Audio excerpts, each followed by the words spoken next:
Federal Reserve Chair Jerome Powell vowed in an interview aired Sunday that the central bank will proceed carefully with interest rate cuts this year and likely will move at a considerably slower pace than the market expects.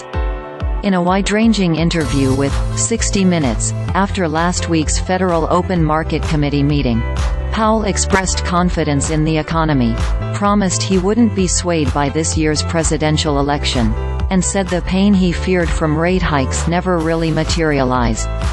With the economy strong like that, we feel like we can approach the question of when to begin to reduce interest rates carefully, he told the news magazine Scott Pelley, according to a transcript CBS released. We want to see more evidence that inflation is moving sustainably down to 2%, Powell added.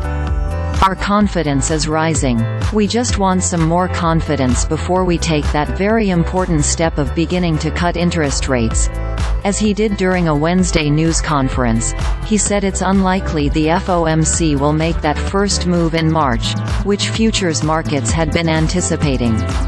The meeting concluded with the committee holding its benchmark borrowing rate in a range between 5.25% to 5.5%. In its post-meeting statement, the committee said it would not be cutting until it has gained greater confidence that inflation is moving to the 2% target. Markets have been making aggressive bets on how many cuts the Fed would make this year. Current pricing is pointing to 0.25 percentage points reductions, though Powell backed the FOMC's December dot plot grid of individual members' estimates that pointed to just 3 moves. We'll update the outlook at the March meeting. I will say, though, nothing has happened in the meantime that would lead me to think that people would dramatically change their forecasts, he said, noting that the time is coming for cuts but perhaps not yet. Powell was broadly optimistic about the economy, noting that inflation, while still above the Fed's target, has moderated while the jobs market is strong.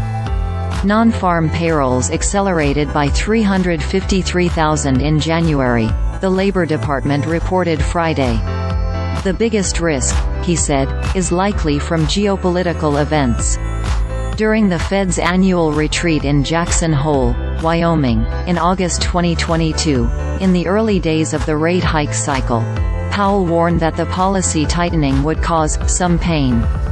However, that hasn't been the case, he said in the 60 Minutes interview. It really hasn't happened. The economy has continued to grow strongly. Job creation has been high, he said. So really the kind of pain that I was worried about and so many others were, we haven't had that. And that's a really good thing. And, we want that to continue. In another matter, Powell reiterated that neither he nor his colleagues would be swayed by political pressure during this presidential election year. We do not consider politics in our decisions. We never do.